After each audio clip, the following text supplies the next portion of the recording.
किसी ने सच ही कहा है कि जिंदगी के रास्ते अजीब होते हैं। कभी आप सोचते हैं कि सब कुछ आपके हाथ में है और अगले ही पल ऐसा लगता है कि कोई अदृश्य शक्ति आपके लिए कुछ और सोच रही है। ये कहानी उसी शक्ति की बात करती है जो न दिखती है न सुनाई देती है, फिर भी कहीं ना कहीं आपके साथ चलती है। ये कहानी है रमेश की, जो एक छोटे से शहर का साधारण सा इंसान था। न उसकी जिंदगी में कोई बड़ा सपना था, न कोई बड़ी उम्मीद।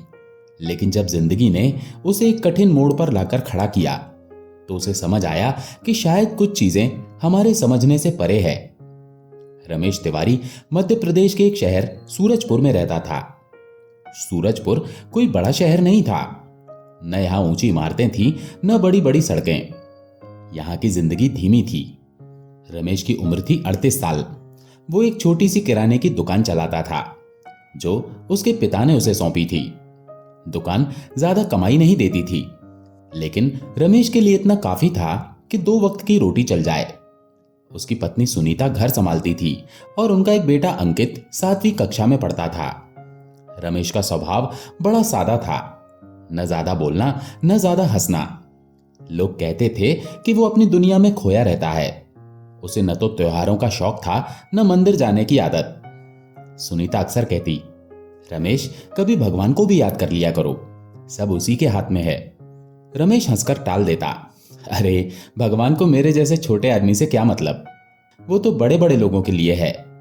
सुनीता चुप हो जाती, लेकिन मन ही मन उसे लगता कि रमेश का ये रवैया ठीक नहीं। सूरजपुर में एक पुराना शिव मंदिर था जिसे लोग बड़ी श्रद्धा से पूजते थे। हर सोमवार वहां भीड़ लगती थी।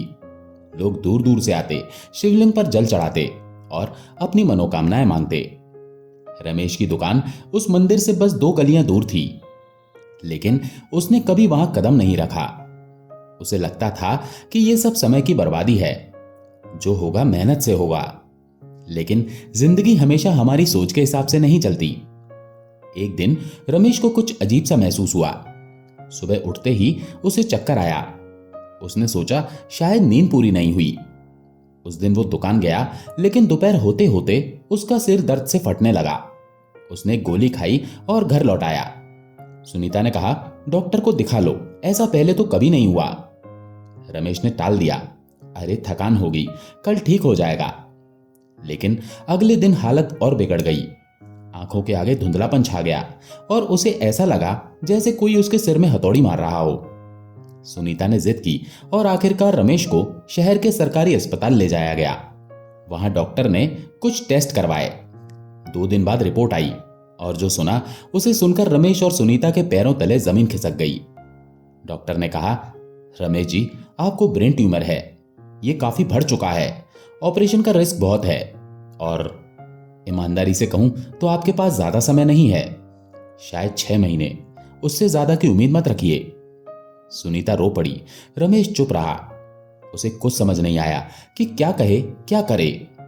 उस रात वो सो नहीं सका। बार बार डॉक्टर की बात उसके कानों में गूंजती रही, 6 महीने, बस 6 महीने। उसने सोचा, मैंने ऐसा क्या गलत किया कि ये मेरे साथ हो रहा है। पहली बार उसे अपनी जिंदगी इतनी छोटी लगी। रमेश के लिए अगले कुछ दिन धुंधले से गुजरे। अस्पताल से लौटने के बाद वो घर के कोने में बैठा रहता। न दुकान जाने की हिम्मत थी न किसी से बात करने की।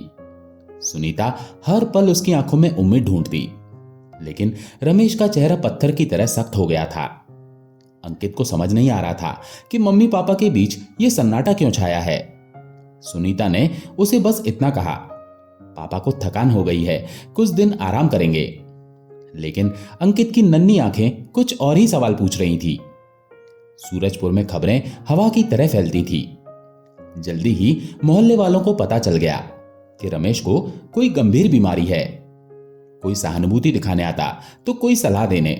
पड़ोस की शर्मा आंटी ने कहा, सुनीता उसे बड़े शहर ले जाओ, वहां बड़े डॉक्टर हैं, कुछ तो रास्ता निकलेगा। दूसरी तरफ दुकान के पास चाय की टपरी वाला रामू बोला, रमेश भाई ये सब पिछले जन्म का फल है, अब भगवान का नाम लो, वही बचा सकता है। रमेश इन बातों को सुनता और मन ही मन सोचता, भगवान अगर वो होता तो ये सब क्यों होता। एक शाम सुनीता ने हिम्मत जुटाकर रमेश से कहा, सुनो, ऐसा मत करो, अपने को संभालो। अंकित के लिए ही सही कुछ तो कोशिश करो।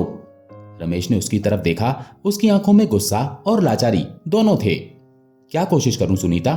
डॉक्टर ने साफ कह दिया 6 महीने, फिर क्या बचा है मेरे पास? सुनीता की आंखें भर आईं, लेकिन उसने खुद को रोका। तो क्या बस ऐसे ही हार मान लोगे? कुछ तो करो, मंदिर चलो, प्रार्थना करो, शायद। उसकी बात अधूरी रह गई। रमेश ने उसे बीच में ही टोक दिया। मंदिर? वहां क्या मिलेगा? पत्थर की मूर्ति मेरी जान थोड़े बचा लेगी। सुनीता चुप हो गई।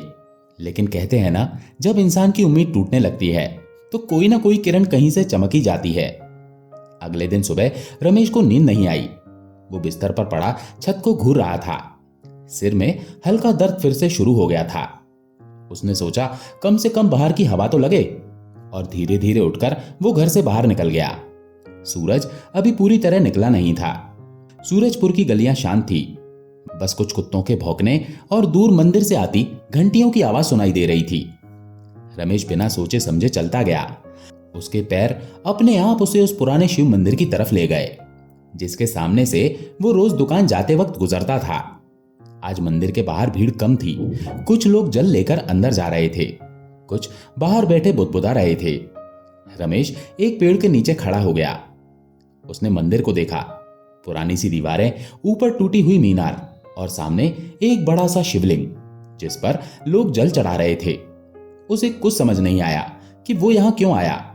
शायद बस थकान से ध्यान हटाना चाहता था। तभी उसकी नजर एक बूढ़े आदमी पर पड़ी, जो मंदिर के बाहर बैठा कुछ बेच रहा था।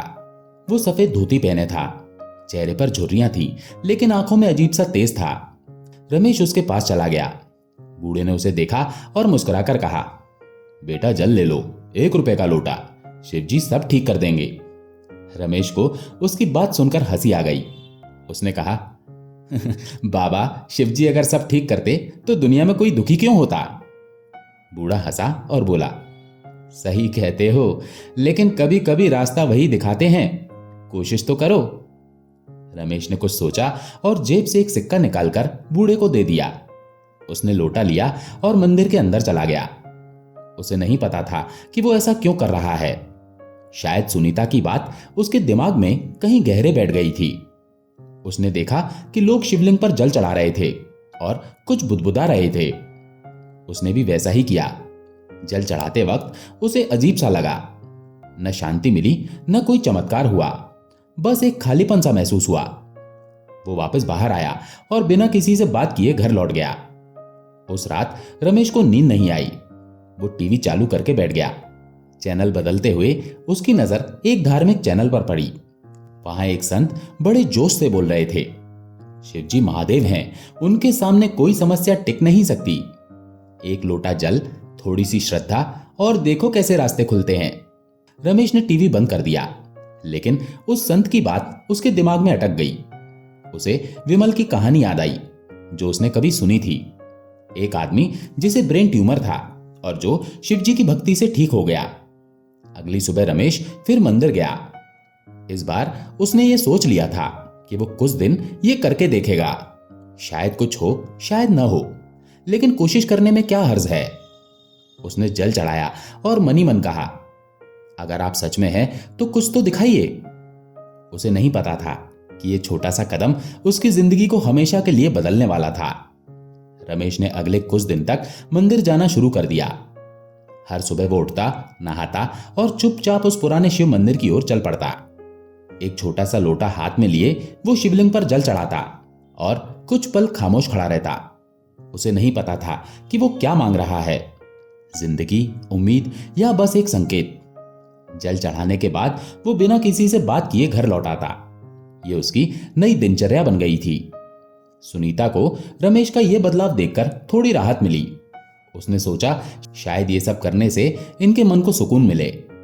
उसने रमेश से कुछ नहीं कहा, लेकिन अंदर ही अंदर वो भी प्रार्थना करने लगी थी। अंकित को यह सब अजीब लग रहा था। एक दिन उसने अपनी मां से पूछा, मम्मी, पापा रोज सुबह कहां जाते हैं? सुनीता ने हल्के से मुस्कुराकर कहा, मंदिर। बेटा, पापा भगवान से बात करने जाते हैं। अंकित ने भौहें सिकोड़ी, भगवान से बात? वो तो कुछ बोलते ही नहीं। सुनीता हंस पड़ी, लेकिन उसके मन में भी यही सवाल था। सूरजपुर के छोटे से मोहल्ले में रमेश का मंदिर जाना जल्दी ही चर्चा का विषय बन गया। लोग तरह तरह की बातें करने लगे। दुकान के पास चाय की टपरी पर रामू ने एक दिन मजाक में कहा, अरे रमेश भाई अब संत बन गए हैं, पहले तो मंदिर की तरफ देखते भी नहीं थे। पास बैठे कुछ लोग हंस पड़े। रमेश ने यह सुना लेकिन चुप रहा। उसे गुस्सा तो आया लेकिन वो कुछ बोला नहीं। घर लौटकर उसने सुनीता से कहा, लोगों को मेरे मंदिर जाने से क्या दिक्कत है, मैं तो किसी का बुरा नहीं कर रहा। सुनीता ने उसका हाथ थामकर कहा, दुनिया ऐसी ही है रमेश, तुम अपने मन की सुनो। लेकिन सच तो यह था कि रमेश का मन भी पूरी तरह आश्वस्त नहीं था। जल चढ़ाने के कई दिन बीत गए, लेकिन न तो उसकी तबीयत में कोई सुधार हुआ, न ही कोई चमत्कार दिखा। सिर का दर्द कभी कभी इतना बढ़ जाता कि वो बिस्तर से उठ भी नहीं पाता। एक रात वो सुनीता से बोला, मैं ये सब बेकार में कर रहा हूं, कुछ नहीं होने वाला। सुनीता ने जवाब दिया, रमेश अभी तो कुछ दिन ही हुए हैं, थोड़ा सब्र रखो। रमेश ने उसकी बात सुनी लेकिन मन में संदेह बढ़ता जा रहा था। फिर एक दिन कुछ ऐसा हुआ जिसने रमेश को फिर से सोचने पर मजबूर कर दिया। वो सुबह मंदिर पहुंचा। उस दिन भीड़ कुछ ज्यादा थी, लोग लाइन में खड़े जल चढ़ा रहे थे। रमेश भी अपनी बारी का इंतजार कर रहा था। तभी उसकी नजर एक जवान लड़के पर पड़ी जो मंदिर के कोने में बैठा रो रहा था। वो शायद 20-22 साल का होगा। उसके कपड़े साधारण थे और चेहरे पर उदासी साफ झलक रही थी। रमेश को लगा कि वो उसे कहीं देख चुका है। उसने पास जाकर पूछा, क्या हुआ भाई, रो क्यों रहे हो? लड़के ने आंखें पोंछी और धीरे से कहा, मेरी मां बीमार है, डॉक्टर कहते हैं कि ज्यादा दिन नहीं बचे। मैं यहां रोज जल चढ़ाने आता हूं पर कुछ नहीं हो रहा। रमेश को उसकी बात सुनकर अपने हालात याद आ गए। उसने कहा, मैं भी उसी हाल में हूं, मुझे भी ट्यूमर है, डॉक्टरों ने 6 महीने दिए हैं। लड़के ने उसे देखा और कहा, फिर आप यहां क्यों आते हैं? रमेश कुछ पल चुप रहा, फिर बोला, पता नहीं, शायद उम्मीद के लिए। उस लड़के का नाम था विजय। वो पास के गांव से था और अपनी मां के लिए हर मुमकिन कोशिश कर रहा था। उसने रमेश को बताया, मैंने सुना है कि यहां एक बाबा आते हैं जो लोगों को रास्ता बताते हैं। लोग कहते हैं कि उनके पास कोई खास दवा है, मैं उन्हीं का इंतजार कर रहा हूं। रमेश को यह बात अजीब लगी। उसने पूछा, कौन बाबा, क्या नाम है उनका? विजय ने कहा, पता नहीं, लोग कहते हैं कि वो कभी कभी यहां आते हैं, सफेद कपड़े पहनते हैं और चेहरे पर तेज होता है। रमेश को वो बूढ़ा याद आया जिससे उसने पहली बार लोटा खरीदा था। क्या वो वही था? उस दिन रमेश घर लौटा, लेकिन उसका मन विजय की बातों में अटक गया। उसे लगा कि शायद ये सब बेकार की अफवाहें हैं, लेकिन कहीं ना कहीं उसके मन में एक सवाल उठ रहा था, क्या सच में कोई ऐसा रास्ता हो सकता है? अगले दिन वो फिर मंदिर गया। इस बार उसने उस बूढ़े को ढूंढने की कोशिश की, लेकिन वो कहीं नहीं दिखा। रमेश ने जल चढ़ाया और मनी मन कहा, अगर सच में कोई शक्ति है तो मुझे उस बाबा से मिलवा दो। शाम को रमेश घर पर बैठा था। सिर में फिर से दर्द शुरू हो गया था। सुनीता उसे दवा देने आई। तभी दरवाजे पर किसी ने दस्तक दी। सुनीता ने दरवाजा खोला तो बाहर विजय खड़ा था। उसके हाथ में एक पुराना सा कागज था। उसने कहा, रमेश भैया, ये उस बाबा का पता है, मुझे आज मंदिर में एक आदमी ने दिया। वो कह रहा था कि यहाँ कोई वैद्य रहता है जो पुरानी दवाओं से इलाज करता है। मैं अपनी मां को लेकर जा रहा हूं, आप भी चलोगे? रमेश ने कागज लिया। उस पर लिखा था, हरि वैद्य, नर्मदा घाट, मांडव रोड, सूरजपुर से 20 किलोमीटर। उसका दिल जोर से धड़का। क्या ये वही संकेत था जिसका उसे इंतजार था? रमेश उस रात सो नहीं सका। विजय के दिए कागज को उसने बार बार पढ़ा। हरि वैद्य, नर्मदा घाट, मांडव रोड, ये नाम और पता उसके दिमाग में गूंज रहा था। उसे समझ नहीं आ रहा था कि वो इस पर भरोसा करे या नहीं। एक तरफ उसका मन कह रहा था कि ये सब बेकार की बातें हैं, डॉक्टरों ने साफ कह दिया था कि उसका ट्यूमर लाइलाज है। दूसरी तरफ कहीं गहरे में एक छोटी सी चिंगारी थी जो कह रही थी, क्या पता शायद कोई रास्ता हो। सुबह सुनीता को उसने सब बताया। सुनीता ने कागज देखा और कहा, रमेश, कोशिश करने में क्या हर्ज है? तुम रोज मंदिर जा रहे हो, शायद ये उसी का जवाब हो। रमेश ने उसकी आंखों में देखा। सुनीता की बातों में एक अजीब सा यकीन था जो उसे भी हिम्मत दे रहा था। उसने कहा, ठीक है, मैं विजय के साथ जाऊंगा, लेकिन अगर ये सब झूठ निकला तो? वो चुप हो गया। सुनीता ने उसका कंधा थपथपाया और बोली, सब ठीक होगा। अगले दिन सुबह रमेश और विजय ने मांडव रोड की ओर जाने का फैसला किया। विजय ने बताया कि वो अपनी मां को साथ नहीं ला रहा क्योंकि वो इतनी कमजोर थी कि यात्रा नहीं कर सकती थी। मैं पहले वैद्य से बात करूंगा, फिर मां को लाऊंगा, उसने कहा। रमेश ने हामी भरी। दोनों ने सूरजपुर के बस स्टैंड से एक पुरानी सी बस पकड़ी जो मांडव रोड की तरफ जाती थी। बस खचाखच भरी थी। लोग, सामान और गर्मी ने रमेश का सिरदर्द और बढ़ा दिया। वो खिड़की के पास बैठा बाहर देख रहा था, लेकिन उसका मन कहीं और था। विजय ने रमेश को टोका, रमेश भैया, आप डर रहे हैं? रमेश ने हल्के से मुस्कुराकर कहा, डर तो नहीं, पर यह सब अजीब लग रहा है। एक अनजान आदमी, अनजान जगह, क्या सच में कोई वैद्य होगा? विजय ने जवाब दिया, मुझे भी यकीन नहीं था, पर मंदिर में उस आदमी की बातों में कुछ तो था। उसने कहा कि हरि वैद्य ने कई लोगों को ठीक किया है। रमेश चुप रहा। उसे विजय की बातें बचकानी लग रही थी, लेकिन अब वो इतना आगे आ चुका था कि पीछे हटना भी ठीक नहीं लगा। बस ने उन्हें मांडव रोड के एक छोटे से गांव में उतारा। वहां से नर्मदा घाट की दूरी पैदल तय करनी थी। सूरज सिर पर चढ़ चुका था और रमेश की तबीयत बिगड़ने लगी। उसका सिर चकराने लगा और आंखों के आगे धुंधलापन छा गया। विजय ने उसे देखा और घबरा गया। रमेश भैया, आप ठीक हैं? रुकिए, पानी पी लीजिए। उसने अपनी बोतल निकाली और रमेश को पानी पिलाया। रमेश ने कुछ देर सुस्ताया, लेकिन उसका मन कह रहा था कि वो वापस लौट जाए। उसने विजय से कहा, शायद ये गलती थी, मुझे नहीं लगता कि मैं इतना चल पाऊंगा। विजय ने उसका हाथ पकड़ा और बोला, भैया बस थोड़ा और, नर्मदा घाट अब ज्यादा दूर नहीं। अगर हम अब लौट गए तो क्या मुंह लेकर घर जाएंगे? रमेश ने उसकी आंखों में देखा। विजय की बातों में एक अजीब सा जोश था जो उसे भी हिम्मत दे रहा था। उसने गहरी सांस ली और उठ खड़ा हुआ। दोनों फिर से चल पड़े।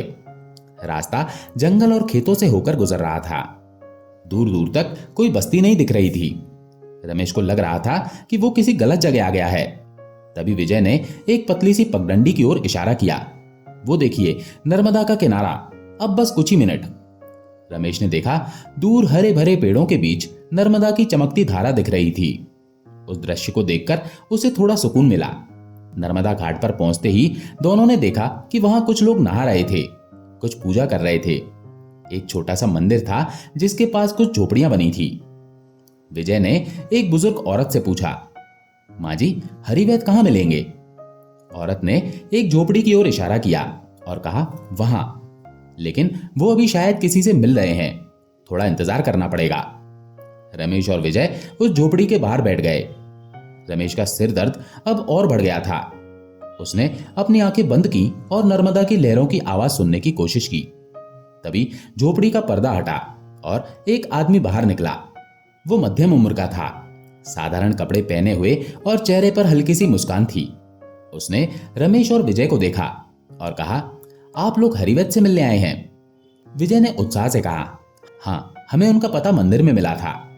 आदमी ने मुस्कुराकर कहा, मैं ही हरि हूं, बताइए क्या परेशानी है? रमेश को उसकी सादगी देखकर हैरानी हुई। वो कोई बाबा या संत जैसा नहीं लग रहा था, बस एक साधारण सा इंसान। रमेश ने हिम्मत जुटाकर अपनी बीमारी के बारे में बताया। विजय ने भी अपनी मां की हालत का जिक्र किया। हरि ने दोनों की बातें ध्यान से सुनी, फिर बोला, मैं कोई जादूगर नहीं हूं, मेरे पास पुराने नुस्खे हैं जो मेरे दादा परदादा से मिले हैं, लेकिन इलाज में वक्त लगता है और सबसे जरूरी है यकीन। क्या आप दोनों तैयार हैं? रमेश का मन फिर से संदेह से भर गया। उसने सोचा, यह आदमी क्या सच में कुछ कर सकता है? लेकिन विजय की आंखों में जो चमक थी उसने उसे चुप रहने पर मजबूर कर दिया। हरि ने कहा, आप दोनों कल सुबह फिर आना, मैं कुछ जड़ी बूटियां तैयार करूंगा, और हाँ, रोज सुबह नर्मदा में स्नान करना, यह भी इलाज का हिस्सा है। वापसी में बस में रमेश चुप रहा। विजय ने उससे पूछा, रमेश भैया, आपको हरिवैद्य कैसे लगे? रमेश ने धीरे से कहा, पता नहीं, कुछ तो है उनमें, पर मुझे अभी भी डर लग रहा है। विजय हंसा और बोला, डर तो मुझे भी लग रहा है, पर अब रास्ता दिख गया है, चलते रहना है। नर्मदा घाट से लौटने के बाद रमेश का मन अजीब सी उथल पुथल में था। हरिवैद्य की सादगी और उसकी बातों में छिपा यकीन उसे बार बार याद आ रहा था, लेकिन साथ ही उसका पुराना संदेह भी सिर उठा रहा था। क्या जड़ी बूटियां सच में ब्रेन ट्यूमर जैसी बीमारी को ठीक कर सकती हैं? यह सवाल उसे रात भर सोने नहीं दे रहा था। सुनीता ने उससे कहा, रमेश, तुमने कोशिश शुरू की है, अब पीछे मत हटो। रमेश ने सिर्फ सिर हिलाया, लेकिन उसका मन कहीं और था। अगली सुबह रमेश और विजय फिर से मांडव रोड के लिए निकले। इस बार रमेश ने सुनीता को साथ चलने को कहा। सुनीता ने अंकित को पड़ोस की शर्मा आंटी के पास छोड़ा और उनके साथ चल पड़ी। रास्ते में रमेश चुप रहा, लेकिन सुनीता और विजय आपस में बात करते रहे। विजय ने बताया कि उसने अपनी मां को हरिवैद्य के बारे में बताया था और वो भी अब थोड़ी उम्मीद से भर गई थी। सुनीता ने हल्के से मुस्कुराकर कहा, भगवान सब ठीक करेगा विजय, बस हमें धैर्य रखना है। रमेश ने उनकी बातें सुनी, लेकिन कुछ बोला नहीं। नर्मदा घाट पहुंचने पर हरिवैद्य उनकी प्रतीक्षा कर रहा था। उसकी झोपड़ी के बाहर एक छोटा सा चूल्हा जल रहा था और उस पर मिट्टी का बर्तन रखा था, जिसमें से हल्की सी जड़ी बूटियों की खुशबू आ रही थी। हरि ने तीनों को देखा और मुस्कुराकर कहा, आ गए आप लोग? अच्छा हुआ समय पर आए। उसने रमेश से उसकी तबीयत के बारे में पूछा। रमेश ने बताया कि सिर दर्द अब और बढ़ गया है और कभी कभी उसे चक्कर भी आते हैं। हरि ने ध्यान से सुना और कहा, यह बीमारी पहले और गुस्सा करेगी, फिर धीरे धीरे शांत होगी, लेकिन आपको मेरी बात माननी पड़ेगी। हर दिन नर्मदा में स्नान और मेरी दी हुई दवा को समय पर लेना। हरि ने एक छोटी सी शीशी निकाली, जिसमें गहरे भूरे रंग का तरल था। उसने कहा, यह जड़ी बूटियों का काढ़ा है। इसे दिन में 2 बार, सुबह और रात को खाली पेट लेना। और हाँ, खाने में तेल मसाला बिल्कुल बंद, सिर्फ सादा खाना, दाल चावल और हरी सब्जियां। फिर उसने विजय को एक दूसरी शीशी दी और कुछ अलग निर्देश दिए। सुनीता ने पूछा, वैद्य जी, ये कितने दिन लेना होगा? हरि ने जवाब दिया, ये बीमारी का जवाब देगा। कुछ हफ्तों में फर्क दिखेगा, लेकिन पूरी तरह ठीक होने में महीने लग सकते हैं। सबसे जरूरी है मन साफ रखो, डर और शक को निकाल दो। रमेश ने शीशी को हाथ में लिया और उसे देखता रहा। उसे लगा ये कोई जादू की दवा नहीं, बस पानी में कुछ मिला हुआ है। लेकिन हरि की आंखों में जो भरोसा था, उसने उसे चुप रहने पर मजबूर कर दिया। हरि ने आगे कहा, रमेश, तुम रोज मंदिर जा रहे हो, ये अच्छा है। शिव जी को जल चढ़ाते रहो, वो तुम्हें ताकत देंगे। रमेश को यह सुनकर थोड़ा अजीब लगा। उसे लगा कि हरि को कैसे पता कि वो मंदिर जाता है। उसने पूछा, आपको कैसे पता? हरि हंसा और बोला, नर्मदा सब देखती है, तुम्हारी बातें यहां तक पहुंच जाती हैं। वापसी की बस में सुनीता ने रमेश से कहा, यह वैद्य कोई साधारण इंसान नहीं लगता, उसकी बातों में कुछ तो है। रमेश ने जवाब दिया, हो सकता है, लेकिन अगर यह दवा काम नहीं की तो मैं कुछ और नहीं करूंगा। सुनीता ने उसकी बात अनसुनी कर दी। अगले दिन से रमेश ने हरिवैद्य के बताए नियमों का पालन शुरू कर दिया। सुबह वो नर्मदा में स्नान करने जाता, फिर मंदिर में जल चढ़ाता और घर लौटकर काढ़ा पीता। शुरुआती कुछ दिन तो सब ठीक रहा, लेकिन 5वें दिन उसकी तबीयत अचानक बिगड़ गई। सिरदर्द इतना बढ़ा कि वो बिस्तर से उठ नहीं सका। आंखों के सामने अंधेरा छा गया और उसे उल्टियां होने लगी। सुनीता घबरा गई। उसने तुरंत विजय को बुलाया, जो पास ही रहता था। विजय ने कहा, रमेश भैया, वैद्य जी ने कहा था कि पहले बीमारी और गुस्सा करेगी, शायद यही हो रहा है। लेकिन रमेश का धैर्य अब जवाब दे रहा था। उसने गुस्से से कहा, यह सब बकवास है। मैंने कहा था कि कोई फायदा नहीं होगा, अब बस मैं और नहीं करूंगा। सुनीता ने उसे समझाने की कोशिश की, लेकिन रमेश ने उसकी एक न सुनी। उस रात घर में सन्नाटा छा गया। अंकित चुपके से अपने कमरे में रो रहा था। उसे समझ नहीं आ रहा था कि उसके पापा के साथ क्या हो रहा है। अगली सुबह सुनीता ने हिम्मत जुटाकर रमेश से कहा, रमेश, तुम हार मत मानो, ये सब आसान नहीं है, लेकिन तुमने जो शुरू किया है उसे पूरा तो करो, अंकित के लिए ही सही। रमेश ने उसकी ओर देखा। सुनीता की आंखों में आंसू थे, लेकिन चेहरे पर एक अजीब सा संकल्प। उसने धीरे से कहा, ठीक है, कुछ दिन और, लेकिन अगर अब भी कुछ नहीं हुआ तो मैं रुकूंगा नहीं। उसी दिन दोपहर में विजय फिर से उनके घर आया। उसके चेहरे पर हल्की सी मुस्कान थी। उसने बताया, रमेश भैया, मेरी मां को आज थोड़ा बेहतर लग रहा है। वो सुबह उठकर कुछ देर बैठी। ऐसा कई महीनों बाद हुआ। रमेश को उसकी बात सुनकर थोड़ा सुकून मिला, लेकिन उसका मन अभी भी भारी था। विजय ने आगे कहा, मैंने वैद्य जी से आपकी बात की। उन्होंने कहा कि आप एक बार फिर उनसे मिल लो, वो कुछ और बताना चाहते हैं। रमेश ने सोचा कि अब और क्या बाकी है, लेकिन सुनीता की जिद और विजय की बातों ने उसे फिर से नर्मदा घाट जाने के लिए तैयार कर दिया। अगले दिन वो अकेले ही हरि वैद्य से मिलने गया। इस बार हरि ने उसे अपनी झोपड़ी के अंदर बुलाया। वहां दीवार पर एक छोटा सा शिवलिंग था और पास में कुछ पुरानी किताबें रखी थी। हरि ने रमेश से कहा, रमेश, तुम्हारा मन डोल रहा है। ये बीमारी सिर्फ शरीर की नहीं, मन की भी है। तुम्हें अपने डर को छोड़ना होगा। रमेश ने गहरी सांस ली और कहा, वैद्य जी, मैं कोशिश कर रहा हूं, लेकिन जब कुछ दिखता नहीं तो यकीन कैसे करें? हरि ने मुस्कुराकर जवाब दिया, यकीन दिखने वाली चीज नहीं है, ये वो आग है जो अंदर जलती है। तुम शिवजी पर जल चढ़ाते हो, लेकिन क्या तुमने कभी उनसे दिल से बात की? जाओ, नर्मदा के किनारे बैठो और अपने मन की हर बात कह डालो, फिर देखो क्या होता है। रमेश को हरि की बातें अजीब लगीं, लेकिन उसने वैसा ही किया। उस दिन वो नर्मदा के किनारे घंटों बैठा रहा। उसने अपने डर, अपनी कमजोरियों और अपनी जिंदगी की हर बात को जैसे किसी अनजान दोस्त को कह डाला। उसे नहीं पता था कि वो नर्मदा से बात कर रहा है, शिवजी से या खुद से, लेकिन जब वो उठा तो उसका मन हल्का था। नर्मदा के किनारे से लौटने के बाद रमेश को पहली बार कुछ अलग सा महसूस हुआ। उसका मन हल्का था, जैसे कोई बोझ उतर गया हो। उस रात उसने हरि वैद्य की दी हुई शीशी से काढ़ा पिया और बिस्तर पर लेट गया। कई दिनों बाद उसे गहरी नींद आई। सुबह जब वो उठा तो सिर दर्द हल्का सा कम लगा। ये कोई बड़ा बदलाव नहीं था, लेकिन इतने दिनों की तकलीफ के बाद ये छोटी सी राहत भी उसे बड़ी लगी। उसने सुनीता से कहा, शायद ये काढ़ा कुछ काम कर रहा है। सुनीता की आंखें चमक उठी।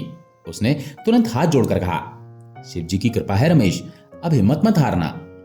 अगले कुछ दिन रमेश ने हरि वैद्य के बताए नियमों का सख्ती से पालन किया। सुबह नर्मदा में स्नान, मंदिर में जल चढ़ाना और काढ़े का सेवन, ये उसकी जिंदगी का हिस्सा बन गया। धीरे धीरे उसे अपनी तबीयत में छोटे छोटे सुधार दिखने लगे। चक्कर आना कम हो गया और सिर दर्द अब उतना तेज नहीं रहता था। विजय भी हर दिन खबर लेकर आता कि उसकी मां की हालत में सुधार हो रहा है। एक दिन उसने खुशी से कहा, रमेश भैया, मां ने आज खुद से खाना खाया। वैद्य जी का इलाज सच में कमाल है।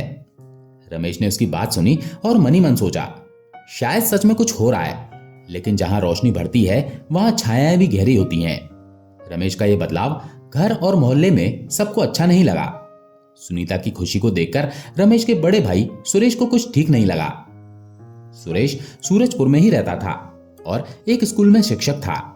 वो हमेशा से रमेश को कमजोर और कम अकल समझता था। एक दिन वो रमेश के घर आया और बोला, रमेश, ये क्या ढोंग कर रहा है तू? मंदिर, वैद्य, जड़ी बूटियां, ये सब बेकार हैं। तुझे बड़े शहर ले चलते हैं, वहां ठीक इलाज होगा। रमेश ने शांत स्वर में कहा, भैया, मुझे यहां कुछ फर्क दिख रहा है, मैं कोशिश कर रहा हूं। सुरेश गुस्से में भड़क गया, फर्क? ये सब तेरे दिमाग का वहम है। तू सुनीता को भी बेवकूफ बना रहा है। अगर कुछ हो गया तो अंकित का क्या होगा? सुनीता ने बीच में बोलने की कोशिश की, भैया, हम बस उम्मीद से। लेकिन सुरेश ने उसे टोक दिया, चुप रहो सुनीता, तुम लोग अंधविश्वास में पड़ गए हो। उस दिन घर में तनाव बढ़ गया। सुरेश गुस्से में चला गया, लेकिन उसके शब्द रमेश के मन में चुभ गए। मोहल्ले में भी बातें शुरू हो गई। रामू ने चाय की टपरी पर कहा, रमेश अब ठीक होने का नाटक कर रहा है, कोई वैट ट्यूमर ठीक कर देगा। ऐसा होता तो डॉक्टर क्या करते? शर्मा आंटी ने सुनीता से कहा, देखो, ज्यादा भरोसा मत करो, कहीं पैसा वैसा बर्बाद ना हो जाए। इन बातों का असर रमेश पर पड़ने लगा। उसे लगने लगा कि शायद वो सच में गलत रास्ते पर है। उस रात उसने सुनीता से कहा, क्या सच में ये सब बेकार है? अगर भैया सही है तो? सुनीता ने उसका हाथ थामकर कहा, रमेश, जो ठीक लग रहा है उसे करो, लोग हमेशा बोलते रहेंगे। अगले दिन रमेश फिर नर्मदा घाट गया। उसे हरि वैद्य से कुछ सवाल पूछने थे। वहां पहुंचकर उसने देखा कि हरि एक छोटे से पौधे को पानी दे रहा था। रमेश ने कहा, वैद्य जी, मेरी तबीयत में थोड़ा सुधार है, लेकिन लोग कह रहे हैं कि यह सब झूठ है, मैं क्या करूं? हरि ने पौधे को पानी देना बंद किया और रमेश की ओर देखा। उसकी आंखों में एक अजीब सा तेज था। उसने कहा, रमेश, लोग वही कहते हैं जो उनके पास है, संदेह। लेकिन जो बीज बोया है उसे फलने का वक्त दो। तुम्हारी जिंदगी तुम्हारी है, उनकी नहीं। रमेश ने हिम्मत जुटाकर पूछा, आपको ये सब कैसे पता? ये जड़ी बूटियां, ये इलाज, आप कौन हैं? हरी हल्के से हंसा और बोला, मैं कोई बड़ा आदमी नहीं हूं। मेरे दादा एक हकीम थे। उन्होंने मुझे ये किताबें और नुस्खे दिए। लेकिन सच कहूं, ये सब नर्मदा की देन है। मैं यहां सालों से हूं और जो यहां आता है उसे रास्ता मिलता है। रमेश को उसकी बातें रहस्यमयी लगी। उसने पूछा, तो क्या ये चमत्कार है? हरी ने जवाब दिया, चमत्कार वही देखता है जो उसे ढूंढता है। मेरे लिए ये मेहनत और यकीन का खेल है। उस दिन हरी ने रमेश को एक नया काढ़ा दिया और कहा, अब इसे लेना शुरू करो और हां, अपने मन को शांत रखो। अगले हफ्ते फिर मिलना। रमेश घर लौटा, लेकिन उसका मन हरी की बातों में उलझ गया। उसे लगा कि हरी कुछ छुपा रहा है, शायद उसका अतीत, शायद कोई बड़ा सच। कुछ दिन बाद रमेश की तबीयत में और सुधार दिखा। वो अब कुछ देर दुकान पर भी बैठने लगा। सुनीता और अंकित की खुशी देखते बनती थी। लेकिन सुरेश का गुस्सा कम नहीं हुआ। उसने एक दिन रमेश को फिर से डांटा, तू ठीक नहीं हुआ है, बस बहाना बना रहा है। मैं तुझे जबरदस्ती बड़े अस्पताल ले जाऊंगा। रमेश ने शांत स्वर में कहा, भैया मुझे वक्त दो, अगर ये गलत हुआ तो तुम्हारी बात मान लूंगा। सुरेश चुप रहा, लेकिन उसकी नजरों में नाराजगी साफ थी। उसी रात विजय ने रमेश को एक चौंकाने वाली खबर दी। रमेश भैया, मैंने सुना है कि हरिवैद्य पहले बड़े शहर में डॉक्टर थे, लेकिन कुछ हुआ और वो यहां चले आए। लोग कहते हैं कि उनका एक मरीज मर गया था, जिसके बाद उन्होंने सब छोड़ दिया। रमेश को यह सुनकर झटका लगा। क्या हरि सच में डॉक्टर था? और अगर हां, तो वो यहां क्यों छुपा हुआ है? हरिवैद्य की नई दवा शुरू करने के बाद रमेश की जिंदगी में एक नई लय आने लगी। सिरदर्द अब गाहे बहाए ही उठता था और चक्कर लगभग बंद हो गए थे। वो सुबह मंदिर जाता, जल चढ़ाता और फिर कुछ देर दुकान पर बैठता। ग्राहकों से हल्की फुल्की बातें करना उसे फिर से अच्छा लगने लगा था। सुनीता ने एक दिन कहा, रमेश, तुम्हारी आंखों में पहले वाली चमक लौट आई है। रमेश ने मुस्कुराकर जवाब दिया, शायद तुम सही थी सुनीता, यह सब बेकार नहीं था। अंकित भी खुश था। वो अपने पापा को फिर से पहले की तरह देखना चाहता था। विजय की मां की हालत भी बेहतर हो रही थी। एक दिन विजय ने रमेश को अपने घर बुलाया। वहां उसकी मां बिस्तर पर बैठी थी, चेहरे पर हल्की सी मुस्कान लिए। उन्होंने रमेश से कहा, बेटा, तुमने और विजय ने हिम्मत नहीं हारी, इसीलिए आज हम दोनों यहां हैं। हरिवैद्य को मेरा धन्यवाद कहना। रमेश ने सिर झुकाकर कहा, जी मां जी। लेकिन उसके मन में एक सवाल बार बार उठ रहा था, हरिवैद्य सच में कौन है? विजय की बात कि वो पहले डॉक्टर था रमेश को परेशान कर रही थी। उसने फैसला किया कि वो हरि से इस बारे में पूछेगा। अगली बार नर्मदा घाट जाने पर वो अकेले ही निकला। वहां पहुंचकर उसने देखा कि हरि अपनी झोपड़ी के बाहर बैठा कुछ लिख रहा था। रमेश ने पास जाकर कहा, वैद्य जी, आपकी दवा काम कर रही है, मैं अब पहले से बहुत बेहतर हूं। हरि ने मुस्कुराकर कहा, यह सुनकर अच्छा लगा रमेश, लेकिन तुम यहां कुछ पूछने आए हो, है ना? रमेश हैरान हो गया। हरि की यह बात उसे समझ नहीं आई कि वो उसके मन की बात कैसे जान गया। उसने हिम्मत जुटाकर कहा, वैद्य जी, लोग कहते हैं कि आप पहले बड़े शहर में डॉक्टर थे, क्या यह सच है? और अगर हां, तो आप यहां क्यों हैं? हरि कुछ पल चुप रहा, फिर उसने एक गहरी सांस ली और बोला, रमेश, हर इंसान की जिंदगी में कुछ मोड़ आते हैं। हां, मैं पहले डॉक्टर था, भोपाल में बड़े अस्पताल में काम करता था, लेकिन एक दिन एक मरीज मेरे सामने मर गया। वो जवान था, उसकी बीमारी ठीक हो सकती थी, पर मेरी एक गलती से वो चला गया। मैं खुद को माफ नहीं कर सका। रमेश ने ध्यान से सुना। हरि ने आगे कहा, उसके बाद मैंने सब छोड़ दिया, यहां नर्मदा किनारे आ गया, मेरे दादा के नुस्खों को फिर से पढ़ा और जो सीखा उसे लोगों के लिए इस्तेमाल करने लगा। मैं कोई संत नहीं हूं रमेश, बस एक इंसान हूं जो अपनी गलतियों को सुधारना चाहता है। रमेश को हरि की बातों में दर्द और सच्चाई का मिश्रण लगा। उसने कहा, तो आप यहां छुपे हुए हैं? हरि हंसा और बोला, छिपा नहीं रमेश, यहां मैंने खुद को पाया है। उस दिन रमेश घर लौटा, लेकिन हरि की कहानी उसके मन में घूमती रही। उसे अब हरि पर और भरोसा हो गया था, लेकिन यह भरोसा घर में तूफान लाने वाला था। सुरेश को जब पता चला कि रमेश अब भी वैद्य के पास जा रहा है, तो उसका गुस्सा फूट पड़ा। वो एक शाम रमेश के घर आया और चिल्लाकर बोला, रमेश तू पागल हो गया है, ये वैद कोई ठग है और तू उसकी बातों में आ रहा है। मैं तुझे अभी भोपाल ले चलता हूं, वहीं टेस्ट करवाएंगे, देखते हैं कि तू सच में ठीक हुआ है या नहीं। रमेश ने शांत स्वर में कहा, भैया मुझे अपनी हालत का पता है, मैं ठीक हो रहा हूं, मुझे वक्त दो। लेकिन सुरेश ने उसकी एक न सुनी। उसने सुनीता पर भी गुस्सा निकाला, तुम भी इसे रोकती क्यों नहीं? अगर ये मर गया तो अंकित का क्या होगा? सुनीता रो पड़ी। रमेश का धैर्य अब टूट गया। उसने कहा, भैया मेरी जिंदगी है, मेरा फैसला है, आप मुझे जबरदस्ती कहीं नहीं ले जा सकते। सुरेश ने उसे घूरा और बोला, ठीक है, फिर जो होगा देख लेना। वो गुस्से में चला गया। उस रात रमेश को नींद नहीं आई। सुरेश की बातें उसके कानों में गूंज रही थी। क्या वो सच में गलत था? क्या ये सुधार बस उसका वहम था? तभी उसे एक सपना आया। सपने में वो नर्मदा के किनारे खड़ा था। सामने एक बड़ा शिवलिंग था जिस पर जल की धारा बह रही थी। एक आवाज आई, रमेश रास्ता मुश्किल है पर अंत अच्छा होगा, चलते रहो। रमेश की नींद टूट गई। उसका दिल जोर जोर से धड़क रहा था। उसे लगा कि यह कोई संकेत था। अगले दिन वो फिर मंदिर गया। जल चढ़ाते वक्त उसने मनी मन कहा, शिवजी अगर ये सपना आपका संदेश था तो मुझे हिम्मत दो। उस दिन से उसका संदेह कम होने लगा। वो हरि के इलाज और अपनी आस्था पर पूरी तरह भरोसा करने लगा। कुछ दिनों बाद उसने फैसला किया कि वो भोपाल जाकर टेस्ट करवाएगा, न सिर्फ सुरेश को जवाब देने के लिए बल्कि खुद को यकीन दिलाने के लिए कि वो सच में ठीक हो रहा है। विजय ने उसे हौसला दिया, रमेश भैया आप जाइए, मुझे यकीन है सब ठीक होगा। सुनीता ने भी कहा, रमेश अब डरने की कोई बात नहीं, जो होगा अच्छा होगा। रमेश ने बस की टिकट ली और भोपाल के लिए निकल पड़ा। उसके मन में डर और उम्मीद दोनों थे, लेकिन इस बार उम्मीद ज्यादा भारी लग रही थी। रमेश भोपाल की बस में बैठा खिड़की के पास बाहर देख रहा था। सूरजपुर से भोपाल का रास्ता लंबा था और उसके मन में उथल पुथल मची थी। एक तरफ उसे अपनी बेहतर होती हालत पर भरोसा था, दूसरी तरफ सुरेश की बातें उसे परेशान कर रही थी।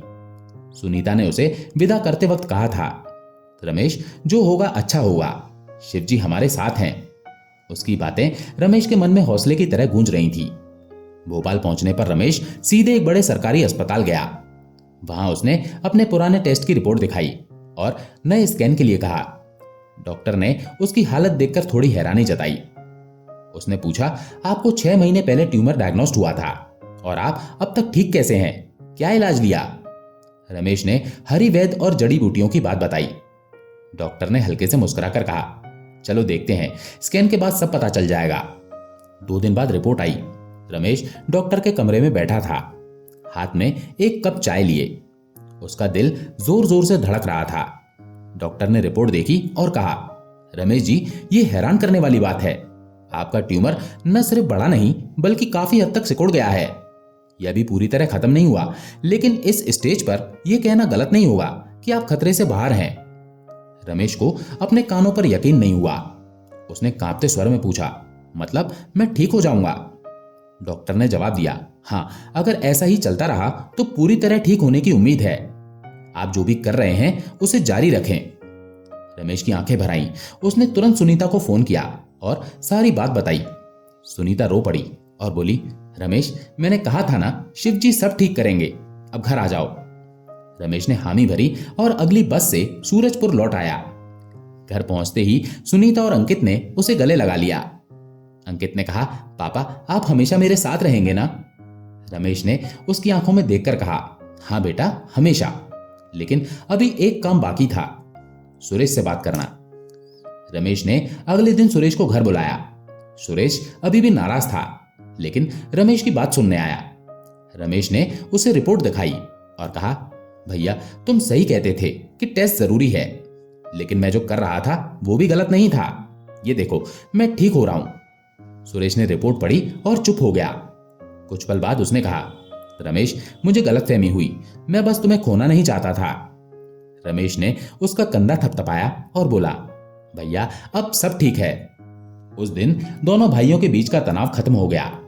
रमेश ने फैसला किया कि वो हरि वैद्य को धन्यवाद देगा। अगले दिन वो नर्मदा घाट गया। वहां पहुंचकर उसने देखा कि हरि अपनी झोपड़ी के बाहर बैठा नर्मदा की लहरों को देख रहा था। रमेश ने पास जाकर कहा, वैद्य जी, आपकी वजह से मैं आज जिंदा हूं। भोपाल में टेस्ट हुआ, ट्यूमर सिकुड़ गया है। हरी ने मुस्कुराकर कहा, रमेश, ये मेरी वजह से नहीं, तुम्हारी मेहनत और यकीन से हुआ। मैं तो बस एक जरिया हूं। रमेश ने पूछा, वैद्य जी, आप यहां क्यों रहते हैं? आप तो बड़े डॉक्टर थे। हरी ने गहरी सांस ली और बोला, रमेश, मैंने तुम्हें अपनी गलती की बात बताई थी, लेकिन पूरी कहानी यह है कि उस मरीज की मौत के बाद मैं टूट गया था। लोग मुझे दोष देने लगे और मैं खुद को भी। फिर एक दिन मैं नर्मदा के किनारे आया। यहां मुझे शांति मिली। मैंने सोचा, अगर मैं अपनी गलतियों को नहीं सुधार सकता तो दूसरों की जिंदगी तो बचा सकता हूं, इसीलिए यहां रह गया। रमेश ने हरी की बात सुनी और कहा, आपने मेरी जिंदगी बदल दी, मैं आपको कभी नहीं भूलूंगा।